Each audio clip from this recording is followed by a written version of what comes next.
Gracias a las sociedades bíblicas por permitirme compartir este texto en el que he estado empezando a hacer una serie de reflexiones. Eh, Espero que sea un tiempo en el que podamos acercarnos a la Torre de Babel, un texto que me genera o me ha generado en este último tiempo unas profundas inquietudes y quiero compartir con ustedes una serie de reflexiones que he venido haciendo en torno al texto y que creo que van a iluminar nuestra experiencia también de fe. Entonces, para iniciar, quiero que escuchemos el texto de Génesis 11, la Torre de Babel, en la versión de la Sonobiblia, en versión TLA. Vamos a escucharlo y empezamos. Génesis capítulo 11. La Torre de Babel. Cuando la gente se fue hacia el este, encontró un valle en la región de Babilonia y allí se quedó a vivir. En aquel tiempo, todos hablaban el mismo idioma, así que se dijeron los unos a los otros: Construyamos una ciudad con una torre que llegue hasta el cielo. Nos haremos famosos y no acabaremos dispersándonos por todo el mundo. Y empezaron a construir. En lugar de piedras, usaron ladrillos que ellos mismos hicieron, y en lugar de mezcla usaron brea. Pero cuando Dios bajó a ver lo que estaban construyendo, dijo: Como son un solo pueblo y hablan un solo idioma, ya han comenzado a hacer esto. Ahora nada les impedirá hacer lo que quieran. Es mejor que bajemos y confundamos su idioma para que no se puedan entender. Y desde ese lugar, Dios los dispersó por toda la tierra, y ellos dejaron de construir la ciudad. Allí Dios confundió su idioma para que no pudieran entenderse. Por eso la ciudad se llama Babel.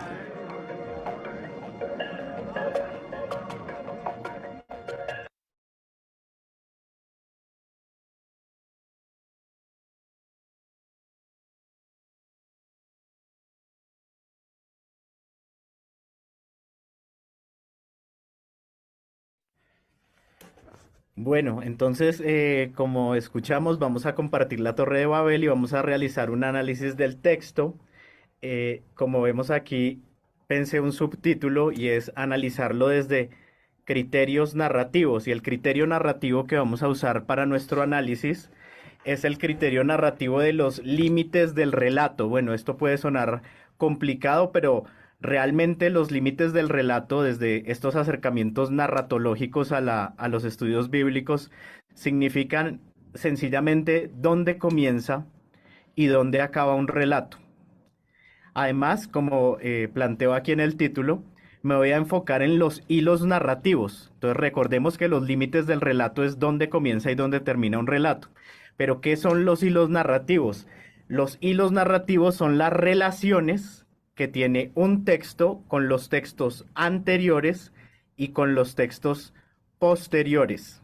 Lo que el lingüista Gerard Gennet llamaba la transtextualidad. Transtextualidad. Entonces, es muy importante entender desde dónde nos vamos a acercar a analizar la Torre de Babel, porque normalmente lo que leemos sobre la Torre de Babel son acercamientos histórico-críticos, por ejemplo, gramático-históricos, y que buscan este tipo de análisis. Bueno, pues se interesan por los acontecimientos históricos del texto, las condiciones en las cuales este texto se produjo, se escribió, su interés, el interés de los acercamientos gramático-históricos o histórico-críticos, es el mundo histórico del relato, que se encuentra, por supuesto, no en el texto, sino, o también en el texto, pero sobre todo tras el texto. El acercamiento que planteo en esta noche para nuestra reflexión sobre Génesis 11 es un acercamiento netamente narrativo. Y cuando digo narrativo, estoy tratando de responder a una pregunta. Y la pregunta es, ¿con qué estrategia o estrategias narrativas organiza el autor el texto para que el lector pueda descifrarlo? Voy a repetir. ¿Con qué estrategia o estrategias narrativas organiza el autor el texto para que el lector pueda descifrarlo. Entonces uno se puede acercar a un texto desde distintos contextos, pero lo que quiero que planteemos esta noche es un acercamiento netamente al contexto literario. Entonces, toda pregunta sobre la historia, toda pregunta sobre la redacción del texto, toda pregunta sobre la historicidad del relato, no hace parte de este análisis que vamos a abordar en esta noche, sino que nos vamos a enfocar en la estrategia que organiza el autor para el desciframiento del sentido por parte del lector.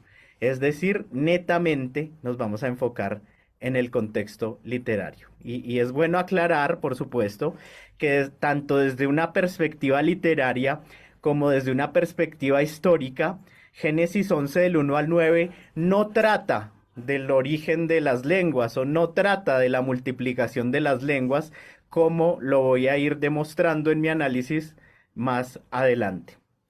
Entonces, ya que estamos hablando de los límites del relato, ¿por qué es importante establecer unos límites? Es decir, ¿por qué es importante definir dónde comienza y dónde acaba un relato? Bueno, primero porque la simple decisión por la que un lector comienza a leer un texto, ¿sí?, ya es una opción interpretativa. Delimitar un texto que uno va a leer, establecer sus límites, ponerle un principio y un fin, ya es una decisión interpretativa. Cuando usted va a predicar un texto o cuando usted va a analizar un texto bíblico o cualquier texto, usted siempre dice, bueno, voy a empezar por acá y voy a terminar acá. Esa decisión que usted está tomando de delimitar el texto ya es una decisión que compromete el sentido del texto, compromete el sentido. Entonces, fíjense que esto es muy importante tenerlo en cuenta como estudiosos, como lectores de la Biblia, y es que si no le ponemos atención a lo que está antes y si no le ponemos atención a lo que está después, estamos desvinculando el relato, desvinculando el texto, en este caso de su contexto literario. Cortar demasiado pronto un texto o cortarlo demasiado tarde puede en algunos casos llegar a desfigurar el relato. Imagínese usted leer La hemorroísa o La mujer del flujo de sangre sin leer La hija de Jairo. La mujer del flujo de sangre es un texto que se encuentra en medio del relato de la hija de Jairo. Desvincularlo de la hija de Jairo es cortar, desfigurar el relato, porque estos dos relatos se entienden el uno con el otro. Entonces, fíjense, decidir acerca de los límites del texto es un primer gesto interpretativo. Esto debemos tenerlo en cuenta. Estamos delimitando una unidad productora de sentido. Esto nos indica dónde inicia la lectura y nos regula la interpretación. ¿Y qué ha pasado con este texto de la Torre de Babel? Voy a citar dos frases de reconocidos exégetas, las cuales voy a discutir en esta noche. Fíjense en esta primera frase de Gerhard von Rath en su comentario al libro del Génesis. Dice, la historia de la Torre de Babel, que sigue a continuación, refiriéndose a continuación del capítulo 10, inicia una narración totalmente nueva.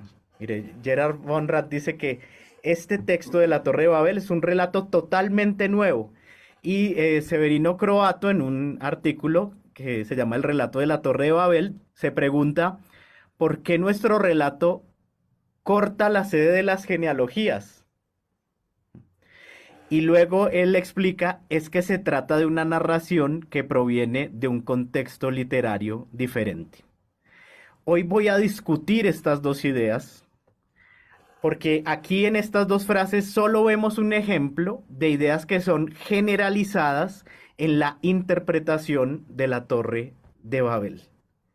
Entonces, contrario a la propuesta de von Rath, vamos a proponer esta noche que debemos estar atentos a los hilos que unen los capítulos, a las relaciones que hay entre las genealogías y la Torre de Babel. Aquí hay una cadena, hay un relato que se conecta. Entonces vamos a ponerle atención a los hilos narrativos para poder tener una valoración clara del contexto literario. Es decir, los descendientes de los hijos de Noé, con la Torre de Babel y con los descendientes de Sem, son relatos que se articulan entre sí. Uno dialoga con el otro. Para entender la Torre de Babel y para entender su sentido, tengo que pensar también en los descendientes de los hijos de Noé del capítulo 10 y en los descendientes de Sem del capítulo 11 del 10 al 32. Esta descendencia en hebreo se conoce como Toledot, la Toledot de los hijos de Noé o la genealogía y la Toledot de Sem o la genealogía de Sem, tengamos esto en cuenta, están estrechamente relacionadas con el texto de la Torre de Babel. Pareciera ser una especie de bisagra entre las dos Toledot. Entonces, como les he venido diciendo, lo que analizaremos esta noche desde lo narratológico, específicamente desde la categoría de los hilos del relato, es que la Torre de Babel tiene sentido en cuanto se ubica entre las dos genealogías, la de la descendencia de los hijos de Noé y la de la descendencia de Sem.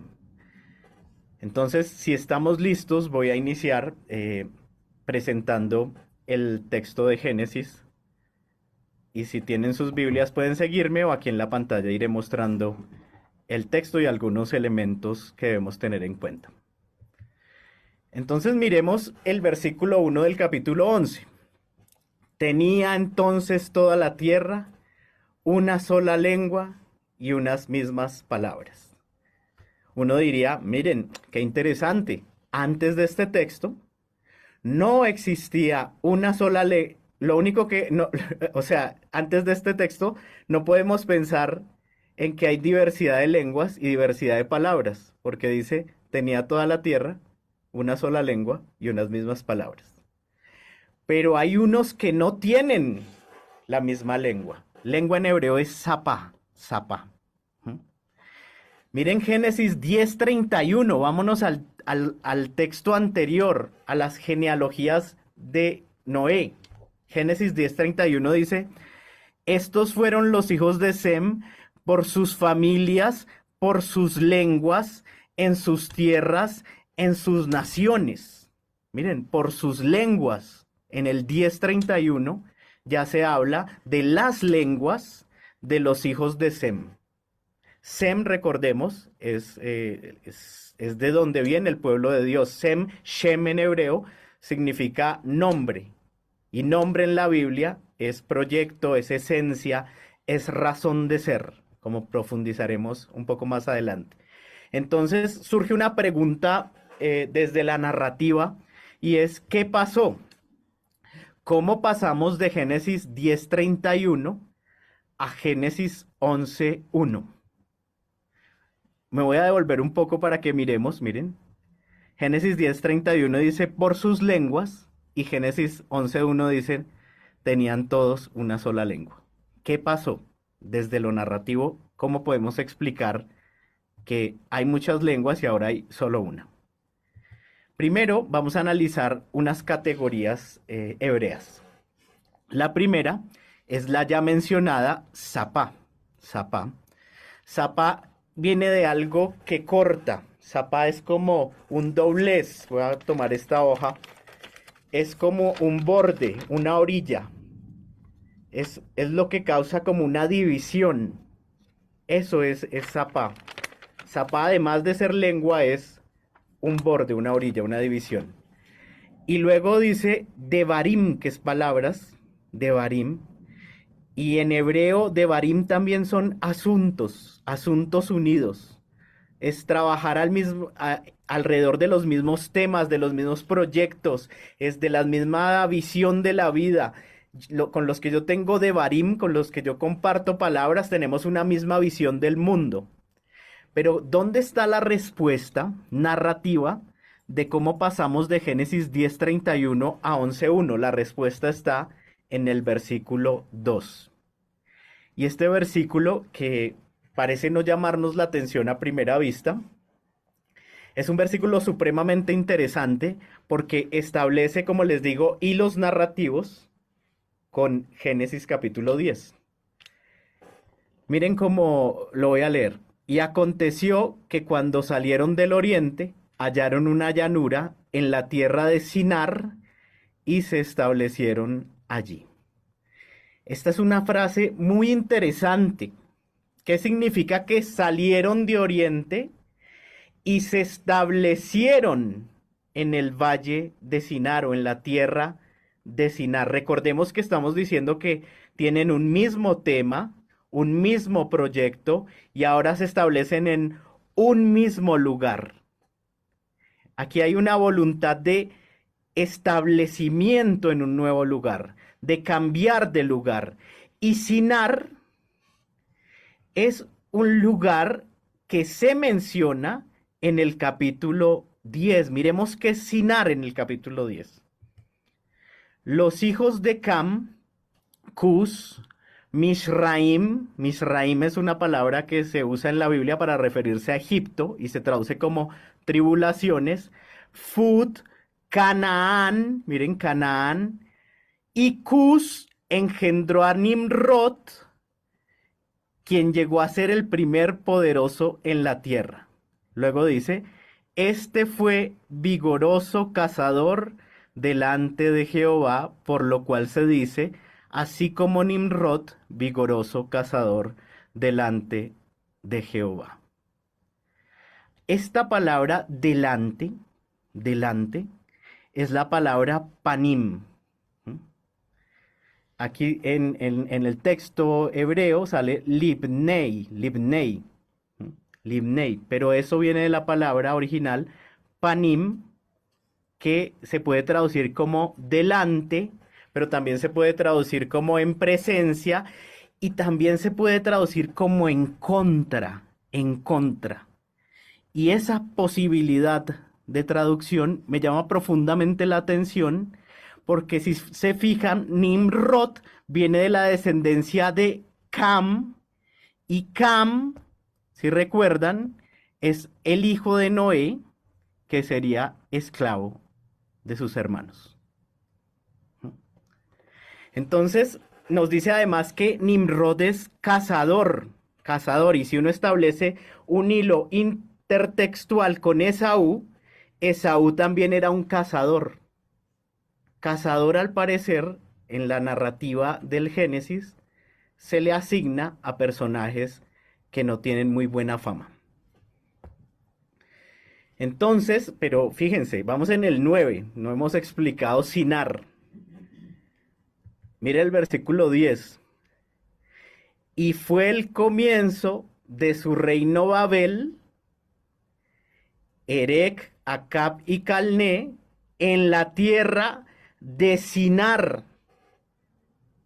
Yo no puedo entender el Sinar de Génesis 11:2 sin comprender las implicaciones del Sinar de Génesis 10:10. Es un Sinar vinculado con Cam, con Canaán, con Nimrod. Y luego, fijémonos lo que dice el texto. 11:2, volvamos a nuestro texto de análisis. Vamos hasta ahora en el versículo 2. Y aconteció que cuando salieron de Oriente, miren, salieron de Oriente. ¿Quiénes salieron de Oriente?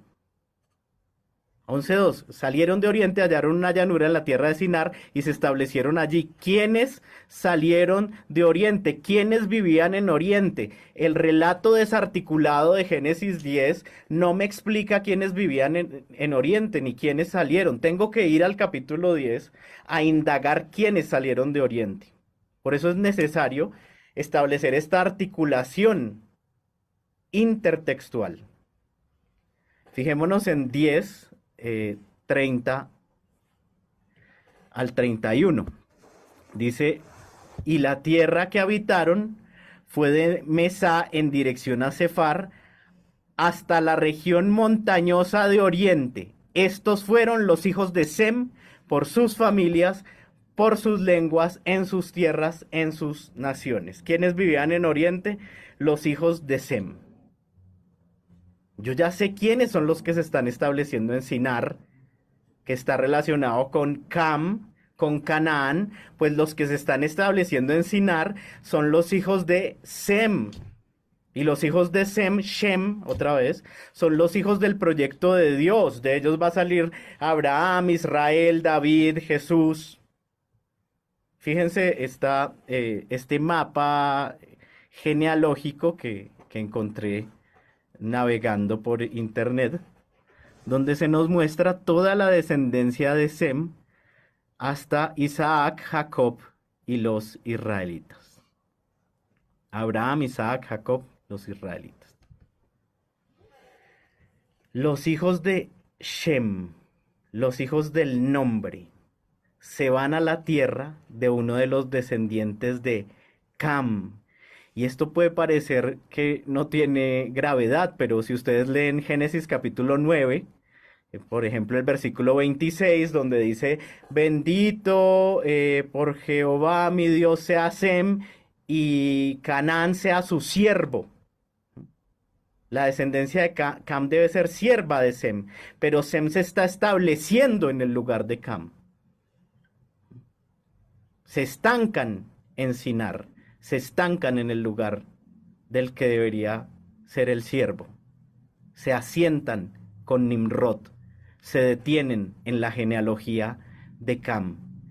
Y van a empezar a construir un proyecto donde no se debe construir un proyecto. Esto tiene unas implicaciones pastorales muy bellas. Si uno se pone a pensarlo, ¿cuántas veces no construimos proyectos donde no debemos construir proyectos? Van a empezar a construir un proyecto donde no se debe construir un proyecto. Se están estancando. Miremos el versículo 3. Y se dijeron unos a otros, vamos, hagamos ladrillo y cosámoslo con fuego, y sirvió el ladrillo en lugar de piedra y el asfalto en lugar de mezcla. Y entonces uno lee este texto y uno dice, bueno, ¿y qué importan los ladrillos? ¿Por qué mencionar los ladrillos? ¿Qué interés tiene el lector en los ladrillos? Vamos a hacer piedras, pero utiliza dos categorías, ladrillo y asfalto. Y aquí hay un ejercicio bien interesante de lo que otra vez Gerard Genett, el lingüista, llama transtextualidad. Aquí está haciendo una clara referencia al Éxodo, donde construir con ladrillo es sinónimo de esclavitud. Éxodo 1:14 dice, amargaron su vida con dura servidumbre en hacer asfalto y ladrillo.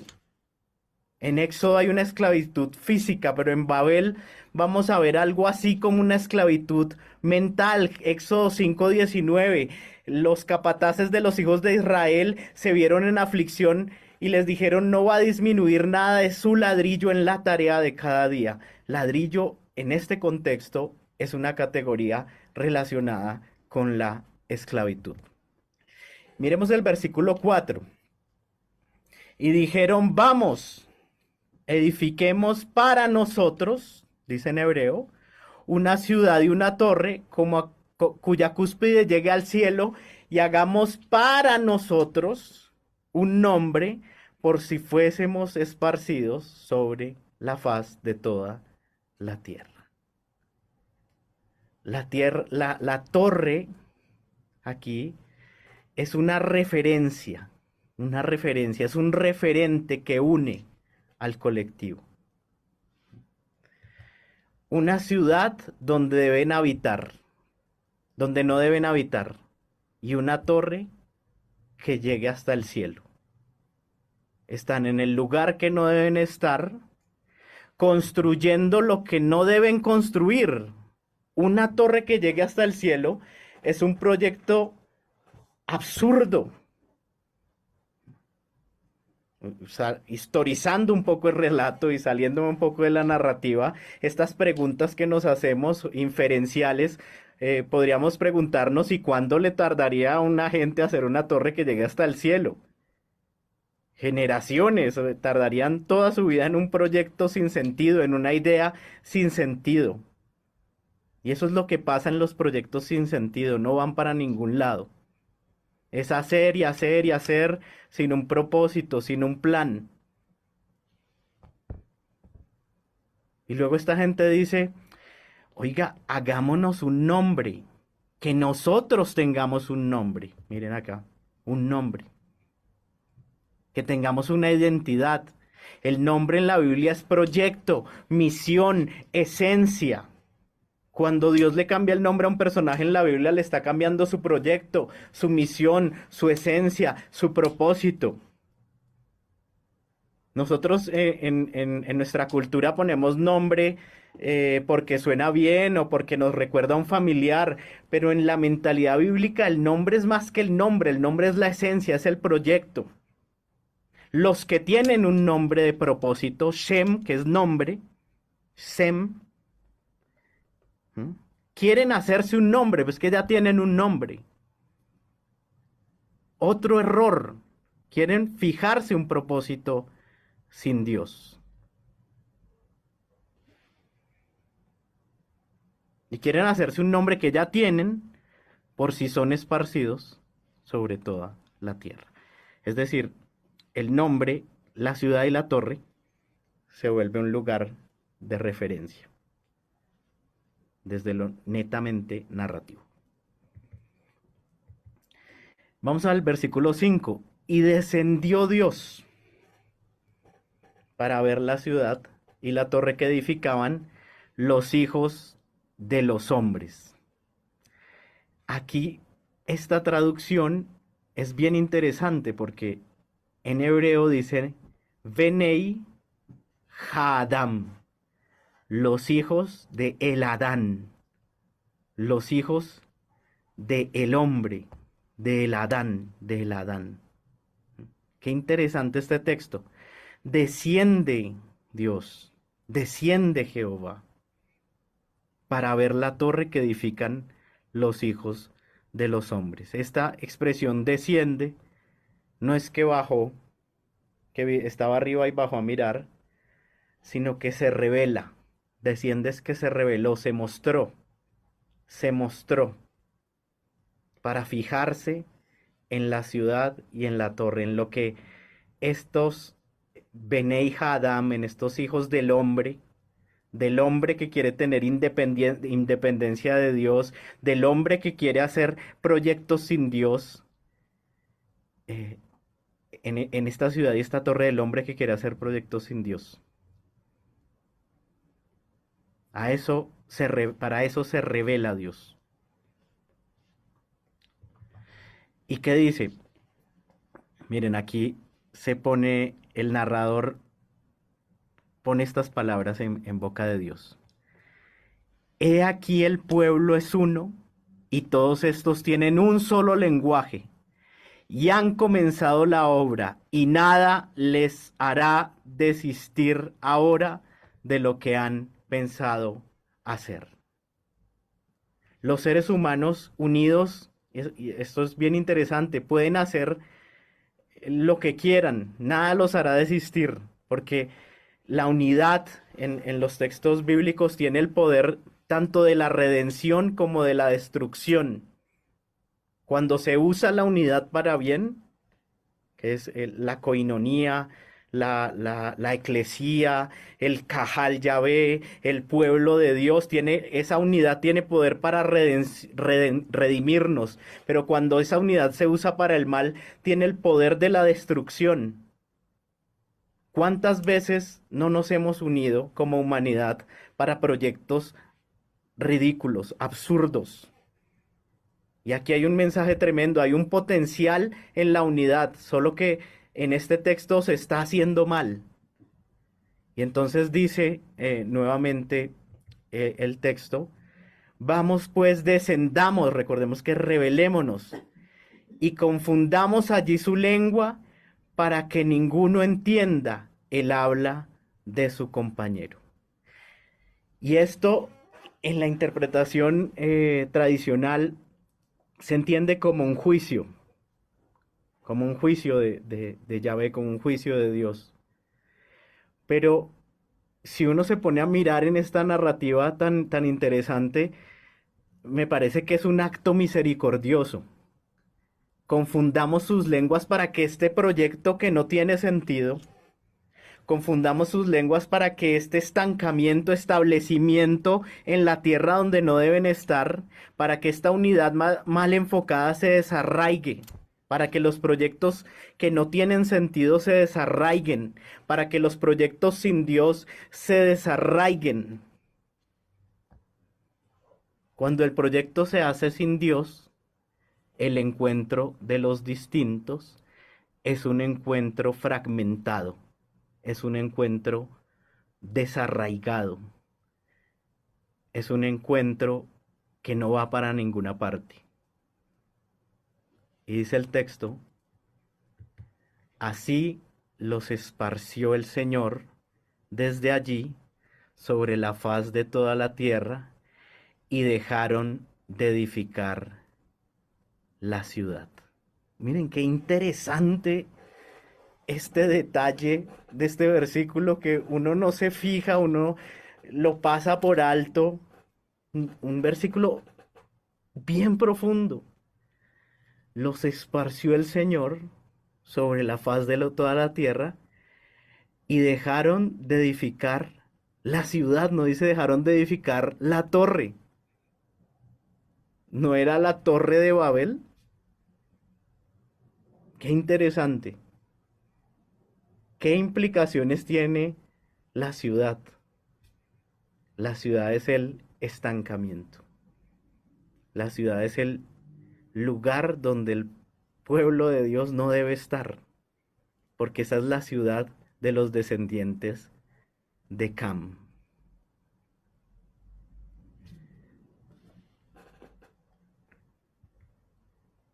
La intención de Dios no es que se queden en un solo lugar.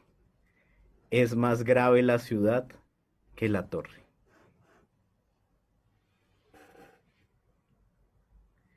Y termina el texto en el versículo 9 diciéndonos, por esto fue llamado el nombre de ella Babel, porque allí confundió Yahvé el lenguaje de toda la tierra, y desde allí los esparció sobre la faz de la tierra. Aquí es bien interesante porque hay algo muy bonito. Hay un juego de palabras en hebreo que es Balel Kisam Balal. Balel Kisham Balal. Repitan allá en sus casas, Balel Kisham Balal. Babel, porque allí Balal. Mire qué lindo.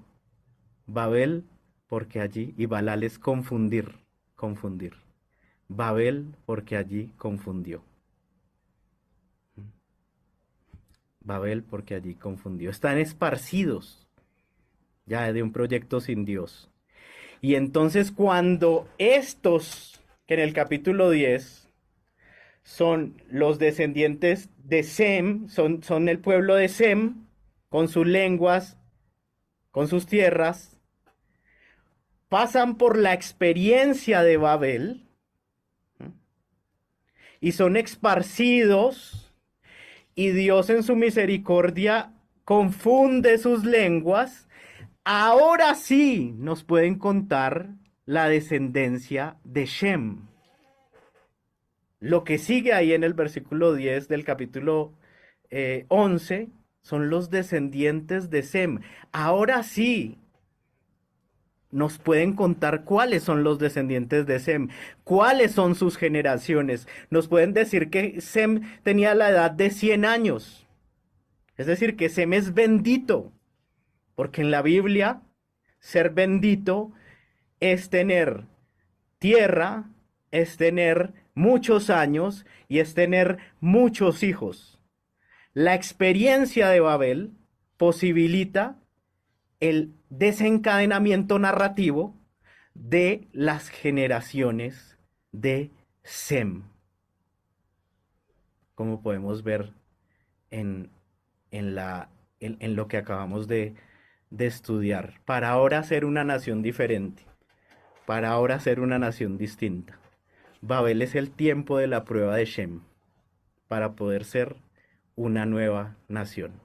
Claro, dirán algunos autores que estudian los géneros literarios, bueno, esto es un texto etiológico, fundacional, nos remite, bueno, a nosotros en este momento, en este análisis narratológico, lo que nos interesa es ver cómo Babel se convierte en una bisagra entre un Sem que se quiere establecer en la tierra de los descendientes de Cam y después de la experiencia de Babel se expande para hacer bendición en toda la tierra.